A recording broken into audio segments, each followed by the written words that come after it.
¿Qué tal, amigos del Equipazo? Bienvenidos a esta charla con el Equipazo en la que platicaremos de polinizadores. ¿Quiénes son esos polinizadores? ¿Para qué sirven? ¿Podemos hacer algo para salvarlos? Y en todo caso, ¿por qué es importante salvarlos? Y una cosa muy bonita, créanme, muy bonita, un programa de la CDM aquí en la Ciudad de México que se llama Jardines para la Vida o Mujeres Polinizadoras, lo uno con lo otro.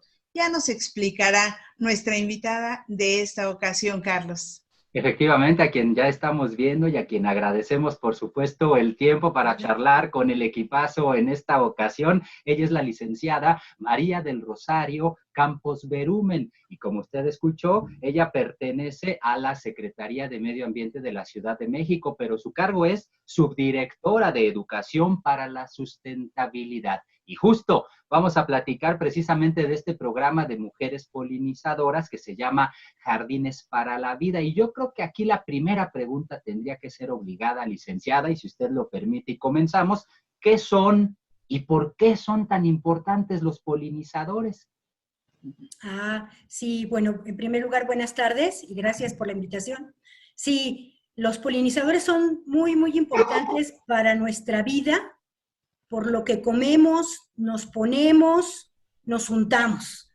Pero son también muy importantes para el ecosistema, para el medio ambiente, o sea que de doble vía son importantes para nosotros, ¿no? Los polinizadores son esa fauna que de pronto no volteamos a ver, o a la que le tenemos prejuicio, a la que le hemos creado mitos, pero que siempre está ahí, los vemos todo el tiempo, y o nos da miedo, o las matamos, etcétera, ¿no? Pero tienen una función tan importante en la naturaleza, que digamos que muchas de los alimentos que consumimos dependen de estos polinizadores, ¿no? Claro. Te pongo un ejemplo así rápidamente. Para nosotros en este país, con la importancia que tiene el chile, pues el chile necesita ser polinizado, ¿no? Por un vector, por un agente polinizador. ¿Y quiénes son esos polinizadores? O sea, sabemos de sobra de las abejas, por ejemplo, de las mariposas, de los colibríes y las mariposas particularmente ahí a quienes les gustan, no todas las mariposas, las abejas hay gente a la que le da miedo, pero hay otros polinizadores. Sí, claro que sí, mira, por ejemplo, los abejorros son polinizadores. Hay otras aves que también son polinizadoras, las hormigas, no sé, no recuerdo ahorita, las catarinas. O sea, hay una serie de animales que no vemos, que viven en las plantas, pero que se encargan de facilitar este proceso de llevar el polen de las plantas a través de un intercambio de alimento. Los polinizadores toman de ahí su alimento y ellas a su vez toman el polen de esas flores y los llevan a otras flores, ¿no? En este intercambio de vida, ¿no? Y es así como las plantas logran sobrevivir, logran reproducirse y nosotros podernos también beneficiarnos de ellas. En la medida en que este proceso disminuye o baja, y tiene una razón de ser porque pues ahora las ciudades están llenas de cemento, cada vez hay menos jardines. Además tenemos una idea del jardín muy estético, muy bonito, en donde a lo mejor no se está considerando esta parte de los polinizadores, ¿no? O sea, necesitamos regresar a ver estos jardines no solamente como esos espacios llenos de vida, que te tranquilizan, que son agradables de ver, sino que además tienen esta función de permitir la polinización, este proceso, ¿no? Entenderlo, enriquecerlo, ¿sí? Y ser mejores con nosotros mismos, con la naturaleza y con lo que nos rodea, ¿no? Con todos los animales que nos rodean, ¿no? Las mariposas, por ejemplo, nocturnas también son buenas polinizadoras y las polillas también, pero no nos gustan, ¿no? Son animales nocturnos y a los animales nocturnos les hemos creado una serie de leyendas, una serie de mitos que hemos pasado a su vez a nuestros hijos y entonces hay toda una cultura de deshacerse de ellos, ¿no? Y claro, esto no, estamos intentando que esto ya no ocurra. El problema entonces es que nos estamos quedando sin polinizadores, que el propio ser humano incluso los está matando, licenciada. Y eso es lo que se trata de revertir. Así es. O sea, hemos creado un espacio donde no le es fácil a ellos sobrevivir. ¿Por qué? Pues porque cada vez tenemos menos áreas verdes y ellos menos tienen dónde alimentarse, dónde tomar agua. Tenemos un calentamiento global que hace que esas fuentes de agua donde ellos están acostumbrados a llegar ya no lo sean.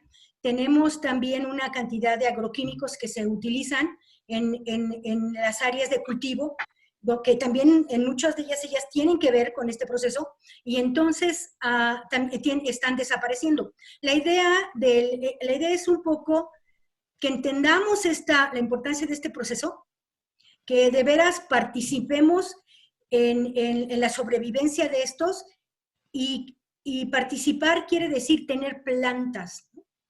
Tener plantas que ayuden a estos animales, a esta fauna, a alimentarse y que ellos hagan su proceso que es bueno para todos, ¿no?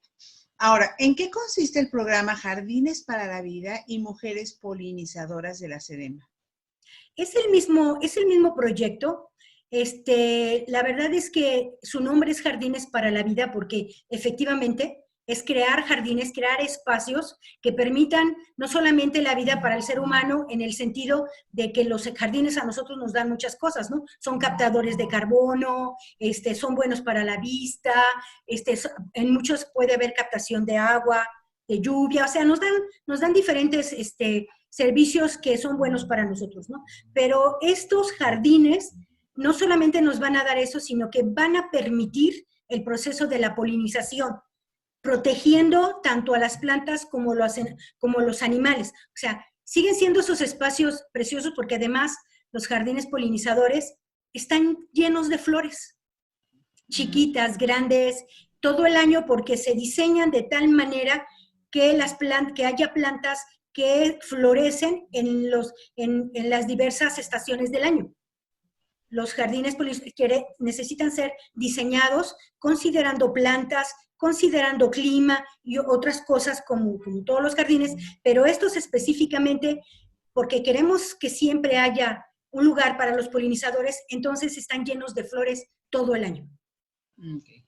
Entonces son lugares muy bonitos. Claro. Son muy bonitos. Además, no requieren de tanto mantenimiento porque no necesitas estar podando el pasto o haciendo esto. Tan solo estás viendo que tus plantas estén dando flores, que estén sanas, que estén bien, que se mantengan en el diseño, que tengan lo suficiente para poder seguir siendo un jardín que además de darnos todos los servicios que ya nos dan los jardines, pues además nos permite darles vida a esta fauna. O sea que las personas que participan en Jardines para la Vida, ustedes les enseñan todo esto que nos está diciendo. Sí, Jardines para la Vida, que también llamamos Mujeres Polinizadoras, porque es un proyecto que fue creado para las mujeres, en el sentido de darles una opción laboral, ¿sí? No, es en el sentido de que a lo mejor una mamá soltera en determinado momento puede tomar este curso, puede tomar sus tijeras de podar, puede arreglar un seto y puede tener una ganancia económica, ¿no? Pero también, y lo estamos viendo ahorita, también se pueden unir, se unen las mujeres y pueden entre ellas hacer trabajos más fuertes de jardinería, ¿no? Pero además tienen este énfasis muy fuerte de polinización, o sea, saben de jardines, saben de plantas polinizadoras, saben de toda esta carga de información científica y de ganancias educativas que tenemos todos sobre los jardines polinizadores. Es un curso que nosotros de 50 horas, donde nuestros educadores ambientales que han sido preparados, están capacitados para dar este tipo por expertos a los educadores de la SEDEMA, los capacitaron alumnas de la maestra Coro Arismendi, que es una científica que bueno, está muy reconocida por el tema de polinización. A ellos los capacitaron y ellos a su vez capacitan a estas mujeres. Entonces es un curso de 50 horas dividido en diferentes temas en los que se ven este tipo de temas, o sea, entienden perfectamente bien lo de las plantas, los procesos de polinización, los animales, pero además también aprenden a podar, aprenden de suelo, ¿sí? Aprenden de algunas técnicas de plaguicidas naturales, ¿sí? Para controlar, etcétera. Entonces, es un curso que está bien planeado, bien hecho y es muy práctico. Esto quiere decir que las mujeres en este curso por lo menos van a hacer 3 tipos de jardines. Van a hacer un jardín en su casa. Una de las condiciones que les pedimos a las mujeres para participar es que hagan un jardín, porque la idea del proyecto es que tengamos jardines. Entonces, no importa que sean macetas, en una jardinera, en un camellón, afuera, en el espacio verde que tienen afuera, ellas puedan tener un jardín que cuiden, ¿sí? Y que sea parte del proyecto que queremos, ¿no? Claro. Va a haber otro jardín también en los pilares, porque nosotros trabajamos con pilares, con los pilares, con este proyecto de la jefa de gobierno, que está muy metido en las comunidades y que nosotros queremos trabajar con esa gente y con las comunidades. Entonces, eligen un espacio público. En ese sentido, trabajamos con las alcaldías. O sea, tratando de que nos permitan en el espacio que las mujeres deciden hacer el jardín, hacen un jardín donde toda la gente alrededor puede ver. Y entonces ellas también son esta parte de sensibilización hacia la comunidad, donde les explican qué están haciendo, por qué lo hacen, por qué es importante. Y este es un plus muy grande del proyecto, porque no nos interesa un proyecto donde digamos, hicimos tantos jardines, ¿no? Nos interesan hacer jardines, pero además queremos que lleve ese plus de decir, la gente se interesó, pudimos hablar con tantas personas, tantas nos preguntaron cómo, y esas son las ganancias, ¿no? Las ganancias que tenemos. Entonces, mira, tenemos, como dice un compañero nuestro, tenemos ganancias de muchos tipos, ¿no? O sea, del número de jardines, de la parte educativa y del proceso que las mujeres llevan en esto, porque tiene un fuerte contenido de género. Entonces, también durante las 50 horas se habla de estas cuestiones de género, para hombres y mujeres, porque a pesar de que ha sido un proyecto que se hizo para mujeres, pues por supuesto pueden participar los hombres. Quería preguntar que sabemos de entrada que de acuerdo con la propia FAO, la Organización de las Naciones Unidas para la Alimentación y el Desarrollo, se explica que el 75% de los cultivos alimentarios que hay en el mundo dependen de los polinizadores, precisamente. Ahí radica la importancia. Imaginemos el 75% de los alimentos en el mundo. Imagino que es la misma proporción aquí en nuestro país. Y ya en alguna otra ocasión lo habíamos platicado y le preguntaba yo, quiero repetir esa pregunta. ¿Cómo es que el asunto de los polinizadores y de la alimentación puede estar tan estrechamente relacionada aquí en la ciudad? Cuando usted lo comentaba hace algunos instantes, pues aquí, salvo en las orillas, Milpa Alta, Xochimilco, Tláhuac, pero en la zona centro, en la zona oriente, la zona conurbada, todo el Valle de México, los municipios incluso, pues lo que menos vemos en realidad son o jardines, o huertos, o espacios de ese tipo, sino prácticamente lo que vemos es mancha urbana, crecimiento gris. Y por eso la pregunta, ¿por qué es tan importante que nosotros nos dediquemos a la atención y al cuidado de los polinizadores si aparentemente estamos en un centro urbano donde no tendría que ver el asunto de la producción de alimentos, licenciada? Bueno, sí, no necesariamente es que aquí encontremos las hectáreas y hectáreas de producción de alimento, pero son rutas de los polinizadores. O sea, ellos atraviesan la ciudad buscando alimento para llegar a hacer su proceso, ¿no? Entonces, ¿cómo lo sabemos? Pues porque los vemos. O sea, están las mariposas, están las abejas, están los abejorros, están las hormigas. O sea, ellos necesitan, atraviesan, vienen acá porque lo necesitan. Entonces hay que facilitar ese proceso, pero además tampoco debemos olvidar que también que hay muchas casas con plantas, inclusive con árboles frutales, inclusive de gente que tiene sus huertos en sus casas, ¿no? Todos deberíamos de tener algo, ¿no? Algún tipo de planta. Por ejemplo, yo tengo mis plantas de hierbas como el romero, porque me encantan tenerlas en mi cocina. Y bueno, o sea, es parte del tener una planta, de poder facilitar este proceso. Un poco la idea es la construcción de corredores, ¿me entiendes? Donde los polinizadores sepan dónde pueden llegar a alimentarse, dónde puedan llegar a beber agua, porque por lo regular los jardines polinizadores siempre tienen agua. Alguna vez escuché, por ejemplo, que la mariposa monarca en su ruta, igual que muchos otros polinizadores, pasan por diferentes rutas y eventualmente se encuentran con flores o no encuentran flores y tratan de libar de algunas flores y no encuentran miel, o no encuentran flores y se posan y tampoco encuentran agua y terminan muriendo los polinizadores tanto de desnutrición como de agotamiento. Y a lo que se refiere es a en las ciudades, en las grandes urbes como esta, que tiene muchos balcones, por ejemplo, si acaso, o muchas ventanas, incluso sin balcón, se pueden poner pequeñas plantas que les faciliten el camino, que hagan pequeños oasis a estos polinizadores. Mi pregunta, si estoy en lo cierto con esto que acabo de decir, es la siguiente. ¿Qué tipo de planta les ponemos para que les ayuden y verdaderamente les sirvan de ese oasis de alimento? Pero ¿qué tipo de planta les podemos poner? Mira, necesitamos plantas con flores. Y esto también depende mucho del tipo de polinizador que tú quieras atraer.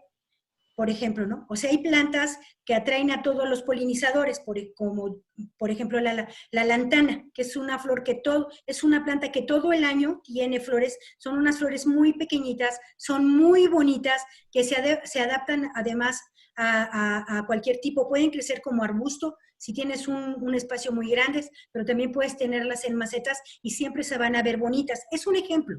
Es un ejemplo, pero por ejemplo, si tú quisieras atraer colibríes, entonces las salvias son importantes. Tiene que ver con el tipo de planta y el tipo de polinizador. Es algo que se conoce como síndrome de polinización, donde hay determinadas plantas para determinados animales y tiene que ver con la forma del hocico o la boca de los polinizadores. Entonces, por ejemplo, a lo mejor para una mariposa es difícil entrar en una salvia, pero el pico del colibrí se lo permite, ¿no? Entonces, si yo quiero tener plantas que atraigan a todos los polinizadores, entonces necesito plantas con flores.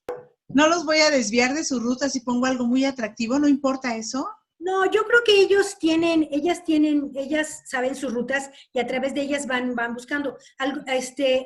Van encontrando, algunas veces, por ejemplo, encontramos a las abejas por ahí solas, que nos da miedo y esas cosas, pero en realidad lo único que están buscando es un poco de agua o un poco de azúcar en determinadas épocas en las que es muy complicada para ellos alimentarse. Okay. ¿No? O sea, no tienen, en este sentido de escoger la planta de flor, es que yo puedo escoger esas plantas, por ejemplo, si yo tengo margaritas o plantas donde las mariposas o las abejas pueden aterrizar, eso es muy bueno, ¿no? Como los girasoles, por ejemplo, ¿no? Que tienen todo este espacio donde ellas pueden aterrizar para hacer este proceso de alimentarse y a su vez el recoger el polen y llevárselo, etcétera. Entonces, la verdad es que lo que necesitamos son plantas con flores que cuidemos. Hay de muchos tipos. La verdad es que ahorita tenemos una lista, inclusive de plantas nativas, que estamos tratando de recuperar para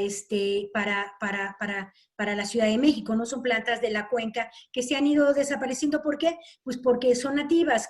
O sea, no, a la gente le gustan las rosas, los lirios, las flores que son como muy llamativas, que son muy bonitas y que están muy bien, pero también debemos dar oportunidad a estas flores pequeñas, que además son muy bonitas, que cuando las ves todas juntas, de veras, es una belleza diferente, ¿no? ¿La lantana es nativa? Es nativa, sí, se puede utilizar. Entonces, hay diferentes, por ejemplo, la dalia. La dalia es una flor mexicana, de hecho es la flor representativa y es para los polinizadores, pues, ¿no? Es un buen ejemplo de que tiene 2 temporadas al año que florece y las otras no. Entonces ahí tenemos que encontrar otro tipo. Pero hay flores muy bonitas, muy, muy bonitas, que tú puedes preguntar y poner en una maceta y con el cuidado de esa maceta seguramente van a llegar los polinizadores y de lo que se trata es de que les permitamos estar ahí. Claro. Licenciada Campos Berumen, muchos de nuestros amigos del equipazo se estarán preguntando cómo le hacen, existe la posibilidad de poder acudir a estos jardines para la vida, a aprender en este programa de mujeres polinizadoras, que como sabemos, usted misma nos lo ha dicho ya en otras ocasiones, no es exclusivo para mujeres. Sin embargo, si alguno de nuestros amigos del equipazo, de nuestras amigas del equipazo, quisiera participar de este programa de mujeres polinizadoras, ¿qué es lo que tiene que hacer? ¿Cómo acercarse con ustedes? ¿Cuándo? ¿De qué manera? Mira, ahorita estamos en un momento complicado porque no podemos salir, pero aún así estamos organizando nuestro proyecto para este año. En cuanto nos permitan salir, yo creo que eso será como por el semáforo amarillo más o menos. Okay. Nosotros empezamos ya a trabajar. Yo les quisiera pedir que se acerquen a sus pilares, a los que tengan más cerca. Trabajamos con ellos, pero igualmente se pueden acercar, yo ahorita les voy a dejar un correo, se pueden acercar también, y si el curso de 50 horas de pronto no es del interés, en la página de la Secretaría te dicen cómo hacer un jardín polinizador. O sea, ahí están los pasos para que tú vayas haciendo este jardín, que lo único que tienes que ir es siguiendo los pasos. Tenemos también una lista de plantas que se pueden ocupar o sea, nosotros podemos ayudarles, ¿no? En este sentido. Yo al último les dejo un correo donde pueden escribirnos y nosotros de ahí ya vamos viendo. ¿Por qué trabajamos con los pilares? Por esta necesidad que queremos trabajar con la comunidad. Para nosotros como área, pues de pronto se nos complica estar todo el tiempo en la comunidad. Entonces, con los pilares, ellos tienen toda la infraestructura y la verdad es que hemos trabajado muy bien en conjunto. Ellos además tienen un personaje que es el tallerista, que hace huertos urbanos. Entonces, se combina muy bien, ¿no? Entonces, nosotros más o menos por pilar capacitamos a 20 mujeres, más o menos. El año pasado trabajamos en 22 pilares y en 3 centros de cultura ambiental. Los centros de cultura ambiental son de la SEDEM, pero también ahí dimos cursos para 20 mujeres cada uno, ¿no? El proyecto además les da su primer kit de herramienta. O sea, les dan unas tijeras de poda, unas tijeras para tallos, guantes, una pala, para que ellas hagan su jardín en su casa, trabajen en el jardín comunitario y también se hace un jardín en los pilares. Entonces son 3 jardines que se hacen. El proyecto también les da toda la planta y lo único que les pedimos es que cuenten con un teléfono que pueda sacar fotografías o que alguien les saque las fotografías de su jardín para que no las manden y poder verificar la existencia del jardín y saber cómo va, ¿no? Porque no podemos decir que tenemos tantos jardines si no tenemos así como la evidencia.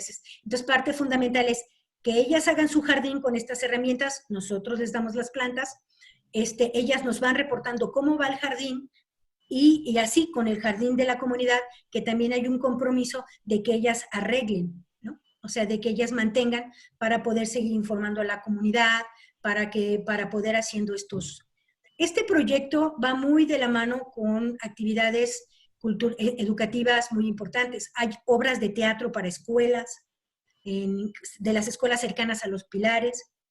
Hay un ejercicio que se llama las pintas pensantes, que es así como para involucrar a la comunidad, donde se pintan frases que la gente va viendo y después les vuelves a cambiar la frase para que se interesen, para que vayan viendo, para que sean parte del proceso de esto, ¿no? Y hay 2 cosas muy importantes. Una, que se hacen eventos en parques emblemáticos. El año pasado hicimos 2, donde a toda la gente que se acerca al parque le explicamos qué son los polinizadores. Van las señoras inclusive, porque además déjenme decirles que les damos un mandil, que es muy bonito, para que puedan trabajar. Y es un distintivo también de las mujeres polinizadoras. Y nos acompañan a invitar a la gente, les damos una plantita polinizadora para que la tengan en su casa, para que entiendan, pero sobre todo para esta parte de quitar los mitos, ¿no?, que se tienen sobre los polinizadores. Claro. Y este año solamente vamos a tener uno por cuestiones de tiempo y porque casi todos los eventos de ese tipo por ahora están prohibidos. Pero el más importante tiene que ver con que el año pasado se logró con que la Cámara de Representantes designara el 5 de octubre como el Día de la Jardinería Ambiental en la ciudad. Ah, qué bonito. En la ciudad. Entonces, este es un evento que hacemos con las alcaldías, con otras instituciones que tienen que ver con áreas naturales protegidas, que tienen que ver con esto, y ahí nosotros clausuramos nuestros cursos y las mujeres polinizadoras pueden enseñar lo que hicieron, cómo lo vivieron, o sea, es como una gran fiesta, donde además hay pastel, y el año pasado hubo mariachi, de convivencia con las mujeres, ¿no?, polinizadoras, con la comunidad y pues sobre todo con el medio ambiente.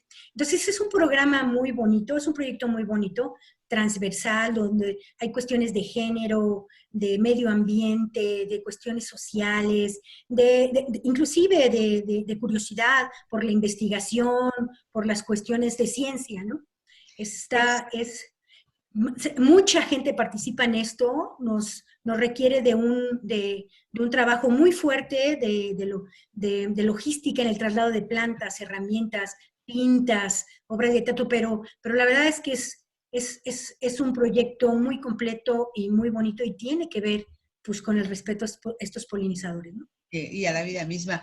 Pues suena así, muy bonito. El tema ha sido muy interesante, licenciada. Muchísimas gracias. Creo que resta, mi querido Carlos, amigos, que nos diga ese correo para que nuestros amigos se pongan en contacto para participar una vez que las actividades se vayan reactivando y regresemos pues a una relativa normalidad. Les voy a dar el mío, porque ahorita es el que tengo más presente. Es rverumen .sma@gmail.com. De acuerdo. Les daría un teléfono, pero no estamos. Entonces, con el correo, creo que por ahí podemos empezar a dar información a la gente que lo quiera, a ubicarla, a darles asesoría sin ningún problema. Bien. Perfecto. Licenciada María del Rosario Campos Verumen, subdirectora de Educación para la Sustentabilidad en la Secretaría de Medio Ambiente de la Ciudad de México. Muchas gracias por haber aceptado charlar con nosotros para el equipazo en esta ocasión. Mil gracias de verdad. Gracias a ustedes. Buenas tardes. Al contrario, muchas gracias. Qué bien.